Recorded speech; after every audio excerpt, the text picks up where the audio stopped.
안녕하세요. 저는 울산광역시에 사는 51살 여성입니다. 인생을 살다 보면 예기치 않은 상황이나 사람을 맞닥뜨릴 때가 있잖아요. 저는 어느 날 남편의 힘든 과거와 사람을 마주하게 됐고 그 일로 인해 남편에 대해 더 이해하게 된 계기가 됐더랬죠.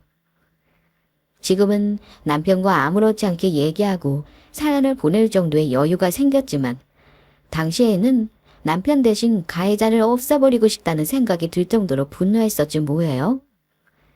최근 인기 있었던 학교 괴롭힘 드라마보다 더 드라마 같았던 제 남편 과거 이야기 한번 들어보시겠어요?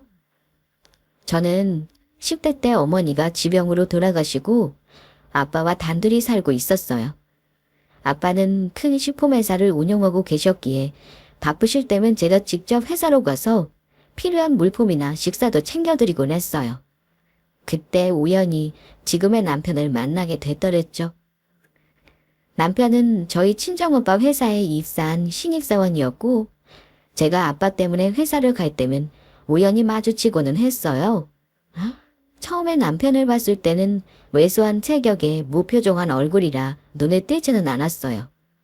저는 당시 20대 중반으로 아직 음대 대학원을 다니고 있는 상황이었고 첼로 전공이었기에 무거운 악기를 자주 들고 다니는 편이었기에 그날도 아빠 회사에 악기를 들고 갈 일이 있었는데 제가 그만 발을 삐끗해서 악기를 놓친 거예요. 그때 남편이 저를 도와 악기를 옮겨주면서 처음 인사와 대화를 나누게 되었고요. 아버지 회사는 중견기업으로 업계에서 오래되고 유명한 회사였고 입사하기가 어렵다고 소문이 나서 입사하는 사람들은 모두 능력이 있다고 봐야 했기에 이 사람도 회사 직원이면 꽤 엘리트겠구나 하고 내심 생각하고 말았죠. 그런데 사람이 인연인지 그 아빠 회사를 갈 때마다 남편과 마주치게 되는 일이 생겼고 안면을 두고 인사는 하고 지내는 사이가 됐을 무렵 아버지가 회사 근처에서 식사를 하자고 하시더군요. 그때 식사 자리에 갔다가 낯익은 얼굴을 보게 되었고 아버지께 소개까지 받게 되었네요. 이 대리, 여기 내 딸 김새 미양이야. 불어 돌려서 말하지 않겠네. 두 사람 소개시켜주려고 만든 자리야. 안녕하세요. 이인철입니다. 사장님께 말씀 많이 들었습니다. 저희 추면 아니죠? 저야 도움을 여러 번 받았으니 아는 사이라고 말은 해야겠지만 아빠, 아무 말도 없이 갑자기 이러시면 어떡해요? 오, 서로 안면은 아는 사이인가 보지? 덜 어색하고 좋구만. 내가 우리 딸 성격 몰라? 누구 소개해준다고 하면 남자한테 관심 없다고 주례 망칠 녀석인 걸 아니까 이렇게 자연스럽게 자리를 만들었지. 이게 자연스러운 거예요? 완전 대놓고 강조적인데요? 이 대리가 사람이 참 괜찮더라. 아빠가 사람 보는 눈 있는 거 너도 알지? 서로 연락하고 데이트도 하고 만나봐. 난 내 마음에 드는 사위 맞이하고 싶다. 상대방 앞에서 그런 말 하는 거 실례해요. 이 대리님 좋은 분인 건 알겠는데 싫은데 여기 오신 거면 어떻게 해요? 아니요. 너가 이미 그런 식에 다 꽂혀서 이 대리 세뇌시키고 왔으니 걱정 마라. 아이고 이 대리 쉬운 남자 아니더라. 사장님이야말로 대단한 불굴의 한국인 걸 새삼 알았습니다. 왜 땡땡제가가 이만큼 업계에서 자리 잡았는지 그 저력을 몸소 체감해봤네요. 역시 내가 사람 보는 눈이 있군. 사내가 모름지기 사장 앞에서도 주눅들지 않고 할 말 하는 패기가 있어야지. 아빠와 같이 식사 자리를 가진 후 남편과는 서로 연락처를 주고받아 가끔 연락을 했었는데 제 생각보다 더 신박하고 성실한 사람이더라고요. 연애의 연자도 모르고 이성에게 관심이 없던 저였기에 남편에게 결혼 전제로 만나는 건 부담스럽다고 했더니 남편은 그럼 친구같이 편하게 잘 지내자고 했고 상대 마음을 편하게 해주더라고요. 하지만 가랑비에 옷 젖는 줄 모른다는 말처럼 몇 번씩 마주치고 연락을 하다 보니 사적으로 만나기도 했어요. 사람들이 말하는 소위 데이트를 한 거나 마찬가지였죠. 모든 사람은 가까이 들여다보면 몰랐던 장점들이 보이고 예뻐 보이잖아요. 저희 남편이 그런 사람이었어요. 그렇게 친구로 지낸 지 1년이 흘렀을 때 남편이 어느 순간 제게 연인으로 만나자고 하더라고요. 그렇게 저는 생애 첫 연애를 하게 됐더랬죠. 그 1년의 교제 끝에 저희는 결혼을 약속하게 됐고 누구보다 남편을 좋게 보고 제게 소개시켜줬던 친정아빠가 가장 축하하고 좋아해 주셨어요. 아빠는 회사 신입사원으로 입사했을 때부터 남편을 사이로 점찍었었다며 운명이라서 그랬나 보다 하시더라고요. 저와 연애를 할 때도 남편의 시댁에 대한 얘기를 아끼는 편이었는데 결혼을 앞두고 있으니 언젠가 시부모님과 가족에 대해 얘기를 어렵게 꺼냈어요. 결혼하기 전에 우리 집안에 대해 얘기하고 싶었어. 우리 부모님은 두 분 다 돌아가셨고 지금은 결혼한 누나랑 나만 남았거든. 그럼 형님을 만나면 되겠네? 언제 약속을 한번 잡을까? 누나는 외국인이랑 결혼해서 지금은 베트남에서 살아. 아마 결혼식에는 올 것 같고. 부모님 안 계신다고 하는데 아무렇지도 않아? 나도 엄마가 돌아가시고 없는걸? 내가 12살 때 돌아가셔서 이제는 사진 안 보면 얼굴도 가물거려. 사실 나는 내가 결혼 못할 줄 알았어. 집안 형편도 많이 안 좋았고 늘 가난에 시달렸으니까. 이렇게 널 만나서 장인어른 지지를 듬뿍 받고 장가갈지 누가 알았겠어? 그러게. 에이, 나도 결혼하면 시집살이가 어떨까 걱정을 했었는데 너하고 아무 상관없는 일이었네? 시부모님 두 분은 혹시 어디에 모셨어? 엄마는 납골당에 모셨고 아버지는 원예호선 타시다가 사고로 돌아가신 거라서 시신도 못 찾았어. 그냥 돌아가신 날 내가 가끔 안녕을 기도하는 정도랄까? 그렇구나. 그럼 어머니 납골당에 같이 가서 나 소개시켜줘. 그래, 그러자. 우리 누나랑도 영상통화하고 결혼식하고 잠시 한국에 있는다니 같이 여행도 하고 하자. 남편은 원양어선 일을 하시는 시아버지와 가정부 일을 하시는 시어머니 사이에서 가난하게 컸는데 저와 만났을 때는 이미 부모님 두 분을 모두 잃고 시집간 누나와 단 둘뿐이더라고요. 그 때문인지 사장딸인 저와 격차나는 결혼을 주저했었다며 굉장히 미안해했어요. 잘난 것 하나 없는 자신을 장인어른이 좋게 봐주신 걸로 이렇게 큰 행운 같은 기회가 찾아왔다면서요. 그렇게 저와 아빠의 적극적인 지지와 환영으로 혼자 외롭게 살던 남편은 대릴 사이로 저희 집안에 장가를 오게 되었어요. 결혼을 하고 저희 부부는 3년 만에 어렵게 아이를 가졌어요. 첫째 아이는 안타깝게 유산을 하고 그 다음 임신이 오래 걸렸거든요. 다행히 아이는 3kg의 건강한 아들로 태어났고 손이 귀한 저희 집안의 보물이 되었어요. 저는 아이가 태어나기 전에는 음대 박사 후에 대학 강의를 나가고 있었는데 임신과 출산으로 하던 일을 다 중단하고 말았어요. 제가 오랫동안 해온 일이 아깝기는 했지만 커나가는 아이의 모든 순간을 놓치고 싶지 않더라고요. 그 후 3년 뒤 둘째 아들이 태어났고 그렇게 5살, 2살 아이를 키우면서 힘들 때도 있었지만 가족들과 세상에서 가장 소중하고 행복한 나날들을 보내고 있었더랬죠. 가정 안팎으로 좋은 일들이 가득하던 그때 호사다마라고 갑자기 저희 가정이 휘청일 만한 사건이 터졌지 않겠어요?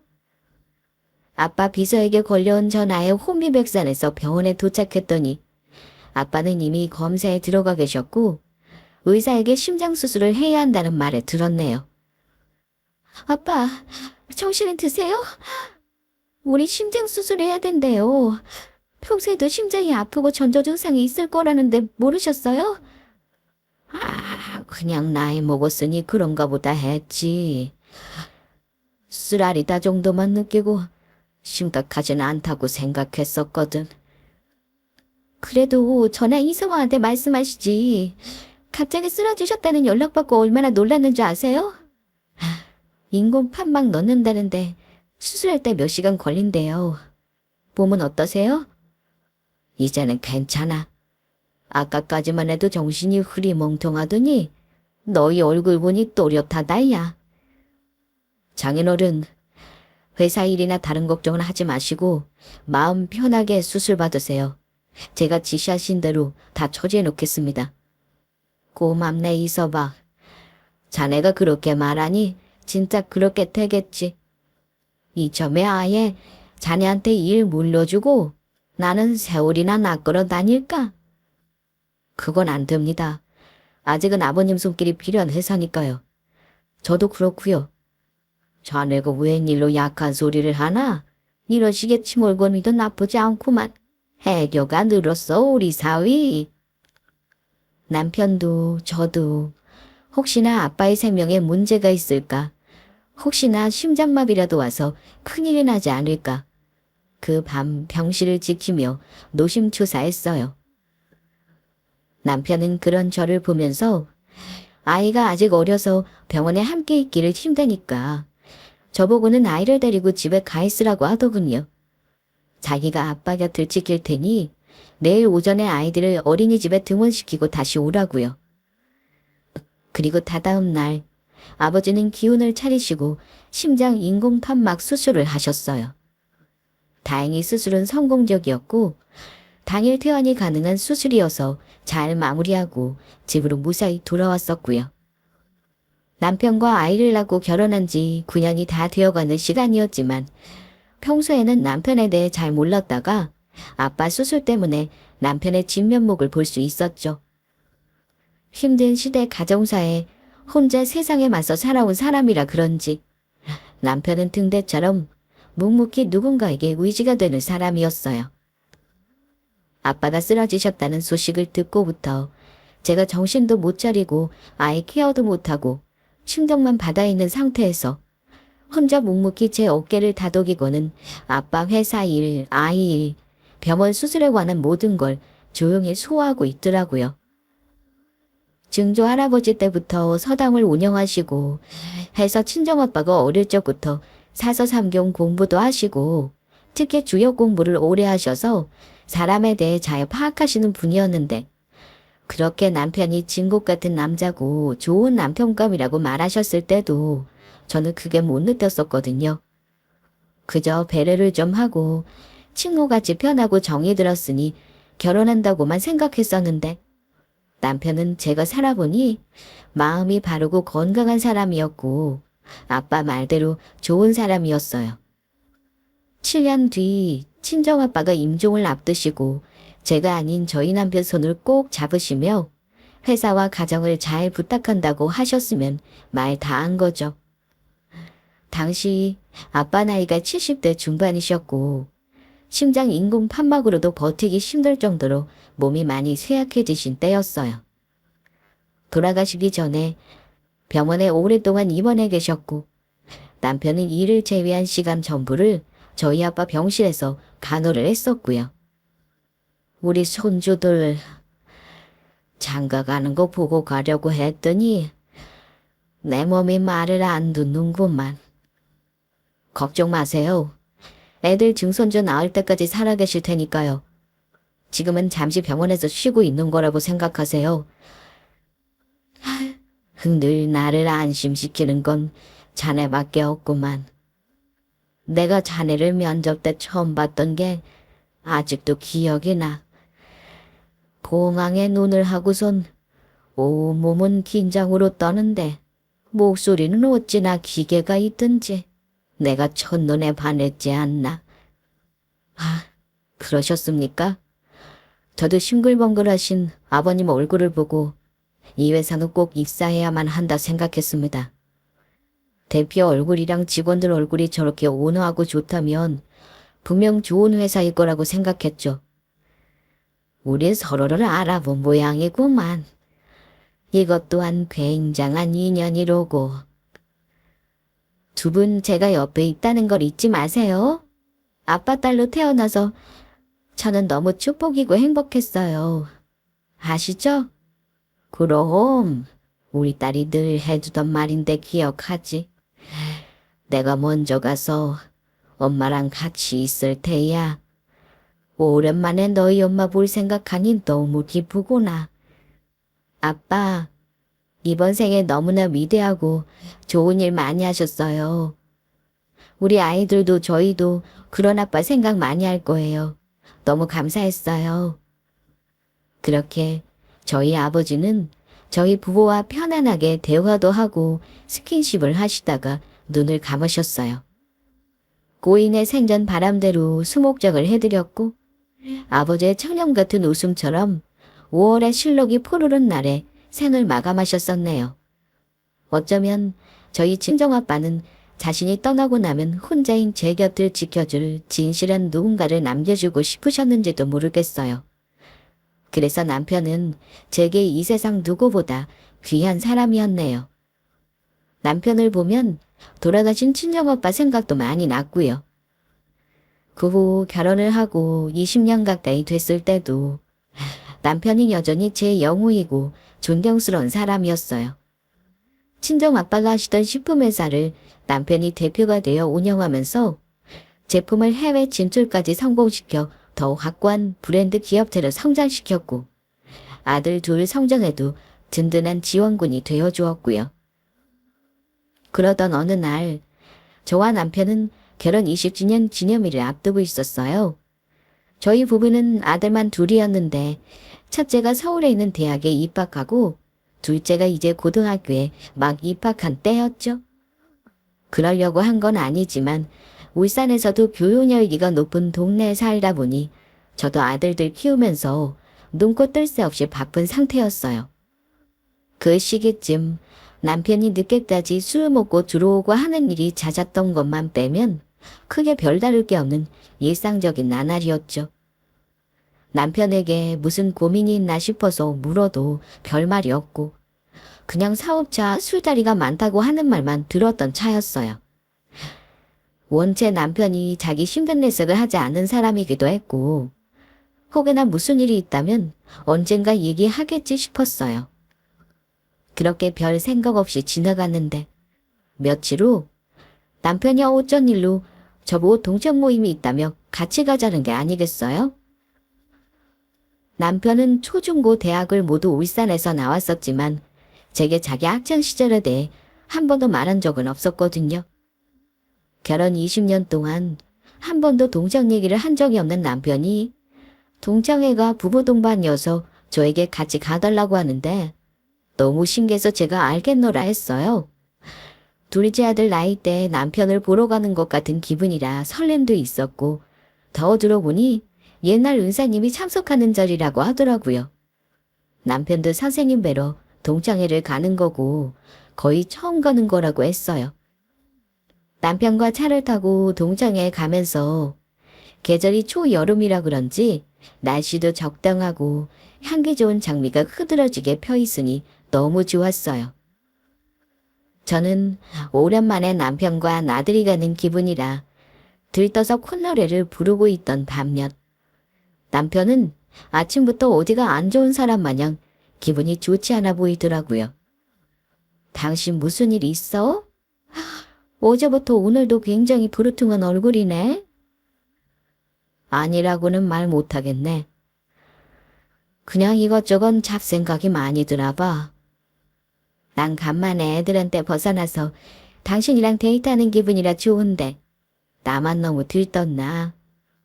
아니, 날씨가 좋긴 하더라. 아버님 기일이 지나면 항상 이렇게 날씨가 화창하고 좋지. 그러게.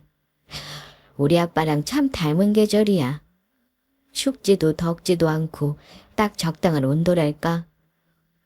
아버님 말대로 수목장하기 잘했어. 매번 갈 때마다 아버님과 딱 맞는 곳이라는 생각이 들더라고. 맞아. 그런 것 같아. 우리 지금 가는 식당 요새 엄청 뜨는 고깃집이던데 나 완전 맛있게 먹고 와야겠다. 당신은 해산물 좋아하는데 그건 좀 그렇네? 당신이 내 목까지 먹으면 되지 뭐. 난 오늘 많이 안 먹을 것 같아. 어제부터 음식이 잘 안 들어가더라고. 하물며 고기를 하니. 남편은 원체 기복이 큰 사람이 아니었기에 남들이 보면 그냥 그런가 보다 할 상태였는데 오래 함께 산 제 눈에는 남편의 말이나 표정, 기운을 보니 여자의 촉이 발동하더라고요. 뭔가 동창회에 가고 싶어 하지 않는 것 같다고나 할까요? 그러면서 뭔가 동창회에서 어떤 일이 벌어질 것만 같은 이상한 예감이 들었어요. 남편 고등학교 동창 모임은 울산에서도 외곽에 있는 정원 넓은 식당 전체를 빌려서 진행을 했는데 갔더니 어림잡아 50명 가까이 되는 사람들이 모여 있더라고요. 아마 부부 동반 모임이라서 더 사람이 많아 보였던 것 같네요. 저와 남편이 빈 테이블에 자리를 잡고 있다가 저는 화장실을 다녀온다고 하고 자리를 잠시 비웠었어요. 다시 봐도 식당 인테리어도 이쁘고 고깃집이라는데 마치 고급 한정식집에 온 기분이었어요. 화장실을 나와서 다시 남편이 있는 자리를 찾다가 돌아왔더니 남편 앞에 2명의 남자가 착석해 있더라고요. 특히 그중 한 명은 어디서 이상한 양아치 같은 나이트 느낌이 나는 남자였는데 제가 자리를 착석하기도 전에 저와 남편을 훑어보면서 빈정거리더라고요. 너 같은 놈도 결혼은 했나 보구나. 인차리 점마.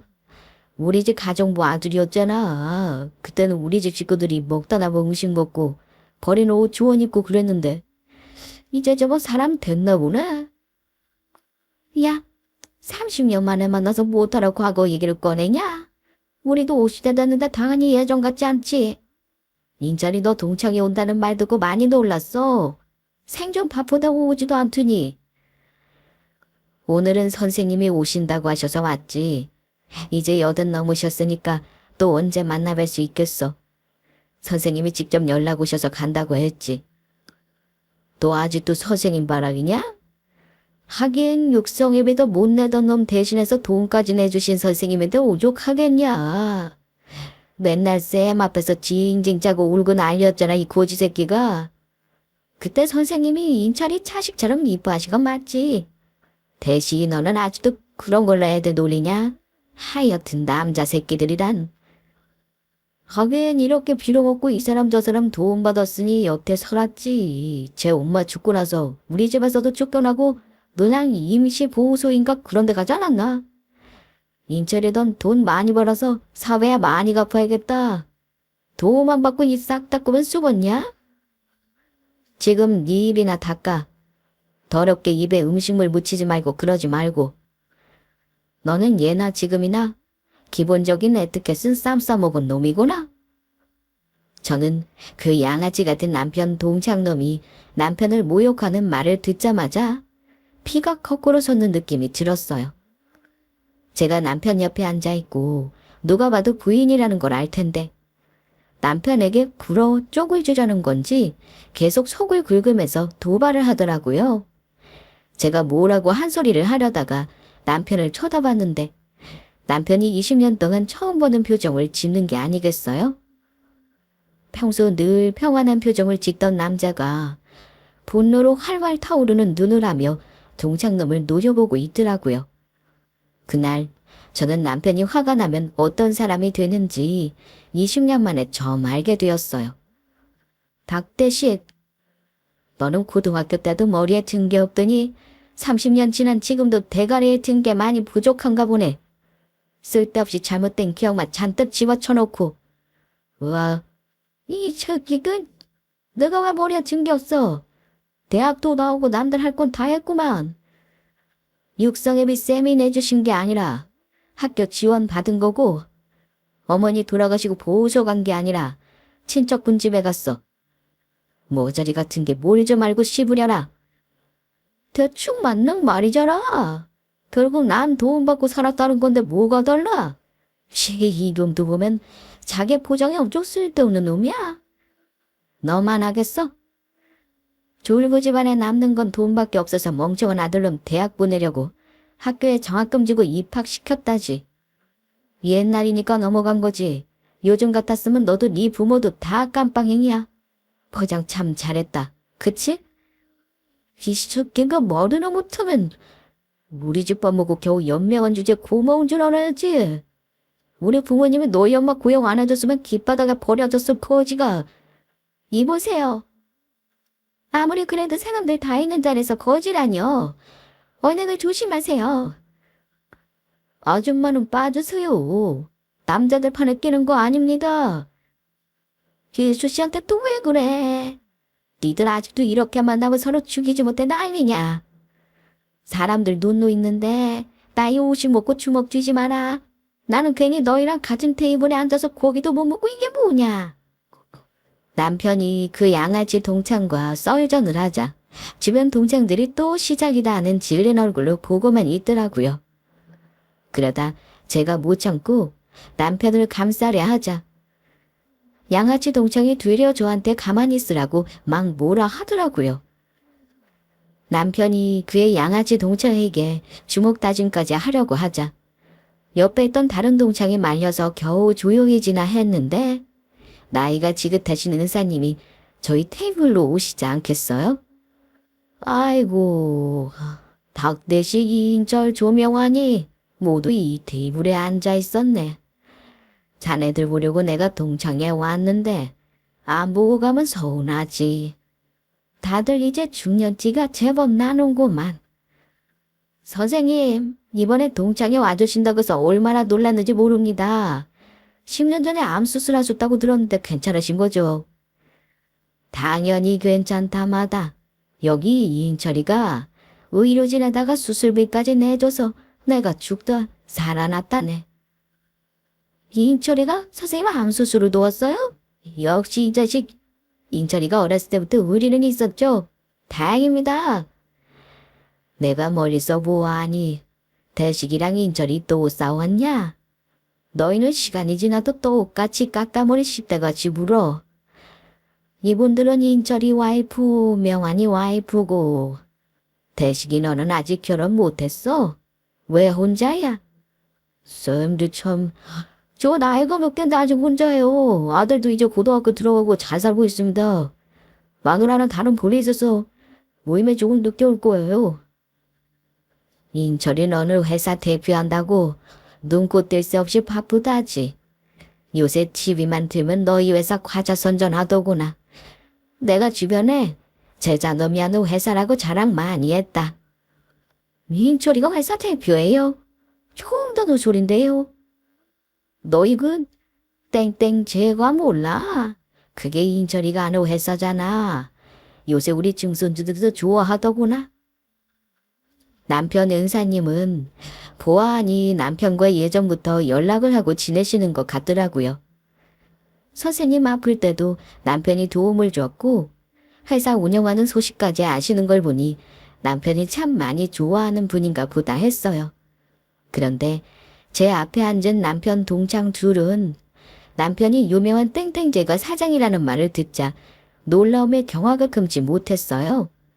그도 그럴 것이 아까 남편 동창놈과 대화에서 돌아가신 시어머니가 그 양아치 동창내에서 가정글을 했던 모양인 터라 남편을 한껏 무시하고 있었고 옆에 동창도 남편이 어릴 적부터 가난하게 산 걸 알았기에 여전히 힘들게 살고 있다고 생각했나 보더라고요. 은사님은 그 후에 바로 다른 제자들을 보러 자리를 뜨셨고 한동안 테이블에는 침묵만이 감돌았고 수저 부딪히는 소리만 들렸어요. 그때 식당 입구에서 제가 잘 아는 얼굴이 저희 쪽으로 걸어오지 않겠어요? 그러더니 이윽고 남편에게 막말하던 양아치 동창에게 친숙하게 발정을 깨는 거예요. 그러고 저와 눈이 마주치자 너무 반갑게 인사를 건넸어요. 어머 회장님, 부부 동반 모임이라더니 남편이 이 학교 나오셨나 봐요.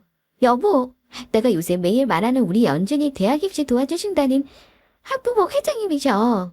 있어드려. 뭐? 이모니 쿵 회장님이시라고? 어떻게 이인철이 월프가 회장님이신 거야? 양아치 동창놈은 자기 아내 얘기를 듣자마자 얼굴이 시뻘개지면서 놀라 나자빠지더라고요. 말까지 더듬으면서 이게 진짜 일이 없다는 듯한 얼굴을 하고서요. 그도 그럴 것이 양아치 동창 아내가 제가 운영하는 학부 모임의 새내기 회원이었거든요. 그리고 심지어 저한테 잘 보이려고 알랑방구를 끼고 있는 중이었고요. 저는 첫째 아들을 키우면서부터 지금껏 학교 재단 이사장과 학부모 모임을 운영하고 있었어요. 재단 이사는 저희 친정에서 대대로 운영하는 학교라 이어서 하고 있는 거였고요. 소위 치맛바람이라고 말은 하는데 저는 잘못된 사교육이 아닌 바른 공교육을 위해서 학교 학부모들 기강을 잡고 있었어요. 그러니까 말 그대로 학교랑 동네 바닥에서 제 입김이 꽤나 크다고 할 수 있었던 거죠. 아마 양아치 동창은 모르기는 몰라도 자기 부인을 통해서 제 얘기를 꽤나 듣고 자기 아들 대학 관련 도움을 받고 있다는 걸 알았을 거예요. 그런데 그런 제 앞에서 우리 남편을 욕보였으니 앞날이 어떻게 될지 빤했던 거죠. 보아하니 10대 시절부터 제 남편을 어떻게 괴롭혔을지 짐작이 갔어요. 저를 보며 불안해서 동공이 마구 흔들리는 양아치 동창놈을 보면서 저는 부러지르라는 듯이 제 남편의 모욕을 되돌려 줬어요. 연준이 엄마, 미안한데 대학 입시 관련한 것도 학부모 모임에서도 나가줘야겠어. 보니까 그쪽 남편이 예전에 학교 괴롭힘을 꽤나 행사했나 본데 우리는 그런 과거 있는 학부모들 안 받아줘. 요새 학교 내 괴롭힘 꽤나 민감한 주제인 거 알지? 연준이 꽤나 똑똑하던데 아쉽다. 다른 것 알아봐.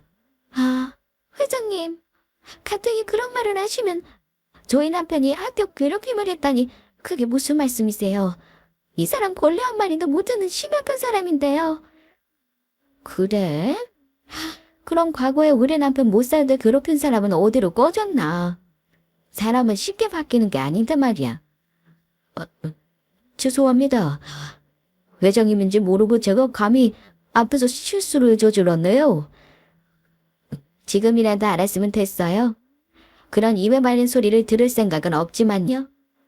연준 엄마, 그리고 방금 한 말은 진짜야. 그냥 하는 소리 아닌 거 알지? 다음 주부터 모임에서 제외야. 회장님, 제가 거기를 어떻게 들어가는데요?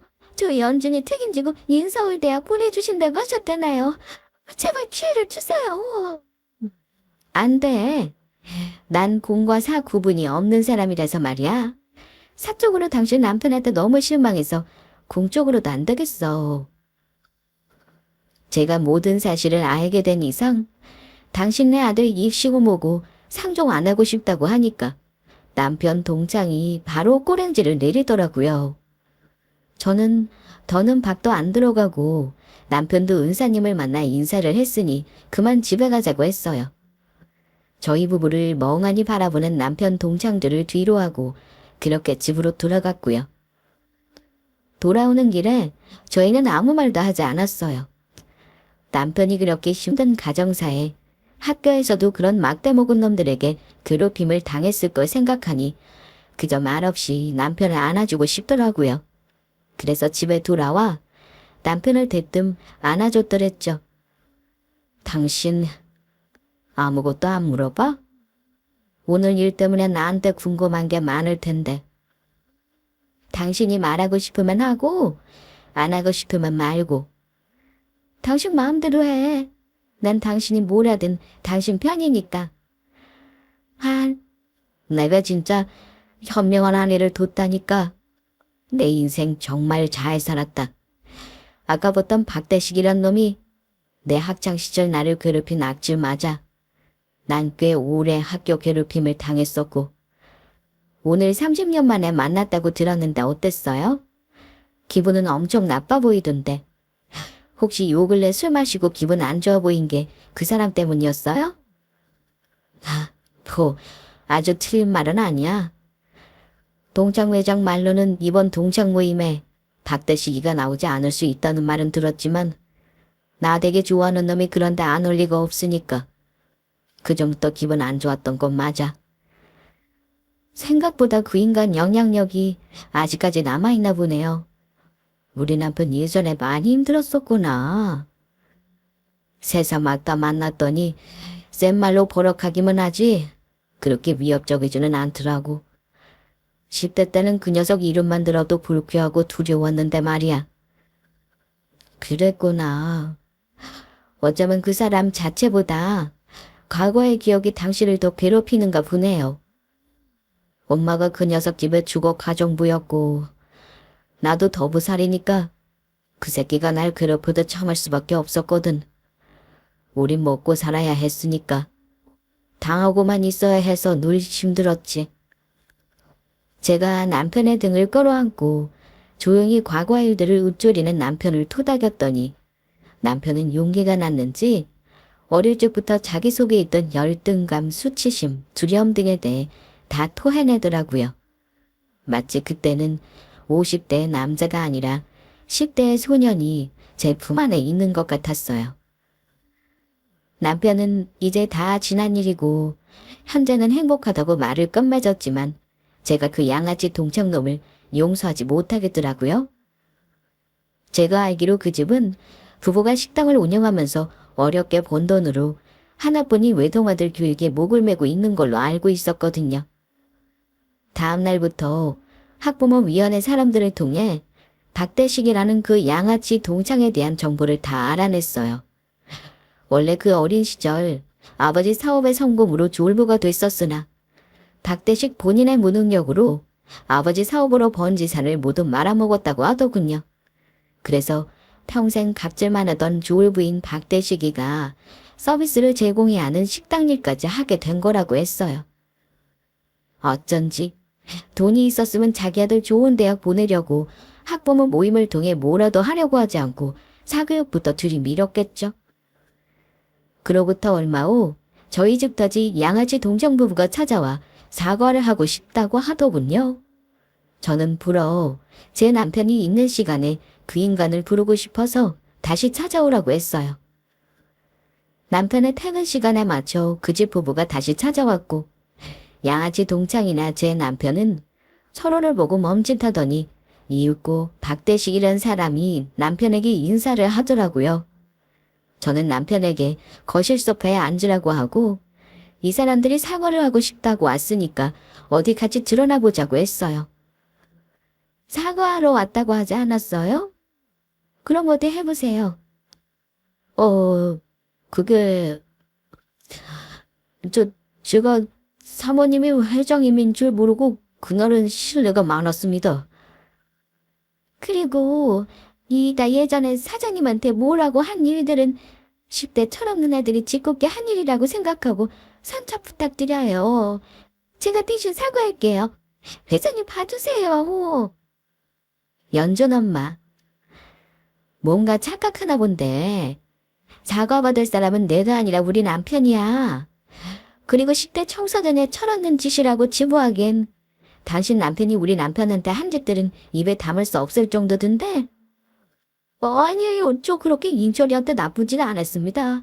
말은 막 하기는 했어도 그건 어디까지나 사내 아이들 투닥거림이었죠. 신발에 악정 넣어두고 화장실 칸에 있는데 오물 투하하고 다리 부러뜨려서 전치 사주 나오고 뭐 이런 것들이 그저 투닥거림인가요? 일방적으로 한 사람이 모두 당한 일인데요? 그걸 어떻게... 솔직히 30년 지난 지금 증거도 없고 뭣도 없는데 과거 얘기 자꾸 꺼내시니까 좀 그렇네요. 당신도 그만하자. 저 자식은 나한테 절대 사과라는 거 할 놈이 아니야. 포기해. 아니요. 과거 증인들도 있고 얼마든지 박대식님한테 불리할 수 있어요. 기회는 쉽게 오는 게 아니랍니다. 제 남편에게 진심으로 용서를 비세요. 아니면 당신들 앞날이 꽤나 피곤해질 겁니다. 아무리 회장님이시지만 말씀이 지나치시네요. 막말은 회장님이 더 하시네요. 지금 그 말은 저도 엿먹이시는 발언이네요. 남편은 뒤끝없는 사람일지 몰라도 저는 달라요. 저는 복수를 위해 뭐든 할 수 있어요. 가령 아드님이 학교 다니면서 박대식님이 하신 짓거리를 똑같이 당한다고 생각해보세요. 여보, 당신 과거인데 무슨 짓을 하고 다닐 거야? 어서 사장님께 사과드려. 제발. 제가 분노를 담아 말을 했더니 박대식이란 놈과 그 아내는 다리에 힘이 풀렸는지 주저앉아 두려움에 덜덜 떨더라고요. 그러고 그 양아치 동천은 저를 몰라보고 함부로 나댔다면서 개거품 물며 저와 남편 앞에서 싹싹 빌기 시작했어요. 아무리 악인 같은 놈도 자기 아들이 괴롭힘을 당하는 건 쪽팔림보다 싫었나 보더라고요. 남편은 그런 동창놈의 울먹임과 거짓 사과를 깔끔하게 거절하고 안방으로 들어갔어요. 그걸 보고 사색이 된 부부에게 저는 살포시 웃으면서 용서를 구할 수 있는 마지막 기회를 줘봤습니다. 그 다음 주 이른 아침부터 양아치 동창 부부는 한 짐을 들고 저희 집을 방문했어요. 남편은 때 아닌 불쾌한 인간들의 방문에 눈살을 찌푸리더라고요. 여보, 제가 이번 주부터 고용한 분들이에요. 다행히 페이는 무료고 아침 출근 시간마다 와서 저희를 도울 거예요. 당신 마음이 풀릴 때까지 저희 집에 와서 가정부 운전사 등등 잡일들을 맡아서 할 테니까 마음껏 부리세요. 꼭 이렇게까지 해야겠어. 뭐하러 의미 없는 짓을 해? 얼굴 마주하는 것도 속이 안 좋을 판에. 처음에는 껄끄러울지 모르지만 시간이 지나면서 당신 안에 있는 상처나 힘듦이 많이 없어질 거예요. 그러니 서로에게 기회를 줘보자고요. 저 사람들도 자기 자식 앞날에 사활을 걸었으니 뭔들 못하겠어요? 남편은 제가 고용한 두 부부를 보고 불편해하더니 한 달이 지나고 시간이 흐르자 나름 재밌어하는 게 느껴지더라고요. 자기 딴에는 말도 안 되는 상황이라고 생각해서 질색하더니 과거 자기를 괴롭힌 동창이 아주 깍듯하게 고용주로 모시자 통쾌한 기분이 나쁘지만은 않았나 봐요. 저는 생각보다 양아치 동창 부부가 일을 제법 잘해주는 편이라 그 아내를 학부모 모임에서 내치지는 않았어요. 저는 누군가에게 갑질하는 걸 극도로 싫어했지만 남편에 대한 복수로 그냥 던져본 말이 새삼 잘한 선택이었다는 생각이 들더군요. 참 인생사 세웅지마라고 하더니 30년 전 남편이 양아치 동창에게 당했던 게 그대로 역전돼서 남편이 그 동창에게 하고 있다니 남편과 그 양아치 동창의 위치가 뒤바뀌어버린 게 신기하긴 하더라고요. 박대식, 이제 우리 집에 와서 일 안 해도 돼. 너도 자식 앞날 위해서 욕받고 나도 같이 자식 키우는 입장이라 더는 너 부려먹고 그러고 싶지 않다. 그럼 나 용서해 주는 거야? 과거의 10대 박대식은 죽어도 용서 못하지. 하지만 지금의 너는 용서할게. 그러니 이만 가라. 우리 아들 입시는 어떻게 되냐? 회장님이 주소하시고 막 우리 아들 괴롭힌다는 건 아니겠지. 우리 아내 앞뒤 말 번복하는 사람 아니야. 아마 네 아들 대학까지는 도와줄 거니까 걱정 마. 그래도 너 같은 놈이 자식 낳고 희생까지 하는 걸 보니 사람이 살다 볼 일이다 싶다. 몇 달 후 남편은 동창 부부에게 이제 그만 집에 와도 된다는 선언을 했어요. 이제 서로 빚도 없고 남은 앙금은 없으니 여기서 다 정리를 하자고요. 그리고 남편이 저에게도 그놈 자식은 잘못이 없으니 약속대로 서울에 있는 좋은 대학을 꼭 보내라고 하더군요. 기한 우리 남편이 그렇게 하라는데 말씀 받들어야죠. 그 후에 동창 아내는 아들을 대학 보낼 때까지 모임에 나와야 해서 꽤나 자주 마주쳐야 했지만 그 양아치 동창과는 더는 만날 일이 없었어요. 들어보니 아들 대학 학비 대준다고 식당 일에 대리운전 일도 한다는데 아무리 악한 사람도 자식사랑은 지극정성이구나 싶더라고요. 그 애절한 자식사랑 때문에 중년부터는 아마 그 인간도 복이 발복할 수 있겠다 싶었고요. 여러분, 살면서 우리는 많은 사람들을 마주치고 삽니다. 그러다 보면 편을 나누고 레벨 나누기 좋아하는 인간이라는 존재는 자신도 모르게 자기보다 부족한 면이 있는 사람을 얕잡아보고 무시하게 되죠. 그것들로 인해 얼마나 많은 상처를 받게 되는지 당해보지 않은 사람은 알 수가 없어요. 그 업보로 인해 자신이 당하는 입장이 될 수 있다는 생각은 하지 못한 채 어리석게 살아가고요.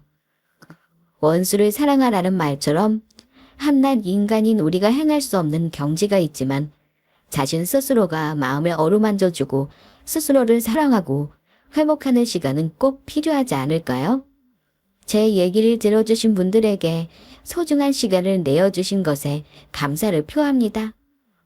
여러분의 아픔이 어루만져지기를 기원하겠습니다.